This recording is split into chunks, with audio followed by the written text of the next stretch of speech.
To use the features shown in this video, you will need to use EverWeb 4.4 or higher for macOS or Windows.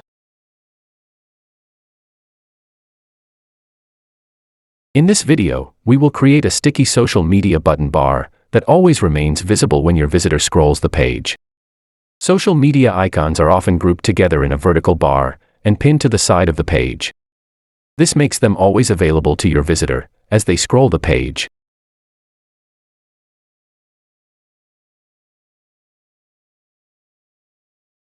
You can easily create your own sticky social media button bar in your EverWeb made website. In this example, we are going to use a responsive page, and our button bar will appear on the left-hand side of it. As we don't want the social media buttons covering content as our visitors scroll the page, I'll be making the button bar semi-transparent. The first thing to consider is where to initially place the button bar. In this example, I will pin the button bar to the left-hand side of the page when it is scrolled, so that the button bar is not immediately visible when the page is loaded. I am going to create and locate it in the footer responsive row of my page. To create the button bar in the footer, first click on the responsive row that contains the EverWeb logo in the footer of the page. Use the settings cog to rename the responsive row to footer row. I can now create my social media button bar. With the responsive row selected, create a container column using the container button in the toolbar. Increase the height of the column if you need to. It may be useful to name the container, so click on the settings cog and choose the name option. I am going to call the container button bar. Next, I am going to set the background color of the button bar by clicking on the Shape Options tab. In the drop-down menu in the Fill section, I am going to choose Color Fill, then I am going to set the color to orange. As I want the button bar to have rounded corners, I am going to use the border options. Click on the Customize Border Radius checkbox, then set a border of 30 for all 4 corners. Now that the background of my button bar is complete, I am going to add in my social media buttons. To do this, I will first make sure that the button bar container is selected. You can drag and drop your social media icon images into the container if you want. In my example, however, I am going to use button icons from EverWeb's Insert button menu.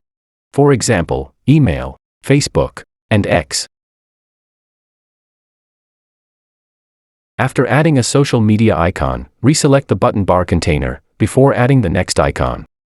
Repeat until you have all of the icons you want in the container. Notice that all icons are displayed in a column, one immediately beneath the other.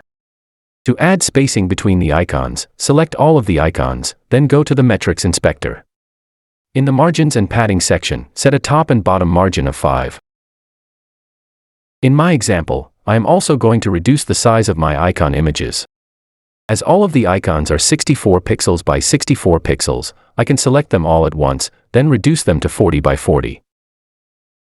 Finally, adjust the height and width of the container so that the buttons are displayed as you want within it. After making these changes, you may want to adjust the container's margins and padding settings to get the right look. Readjust the size of the container again if needed.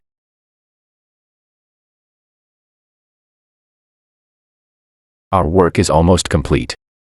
The final step is to pin the button to the page and add the transparency to it. With the button bar selected, go to the Shape Options tab if it is not already selected. Check the box to activate scrolling effects. Set the Activate at Scroll Location field to 50. Set the behavior to Pin to Left. Set the spacing to 20. Finally, check the box next to Fade, then give it a value of 0.6. To view the social media button bar, use Preview. Adjust the scrolling effects settings if needed to achieve the look you want.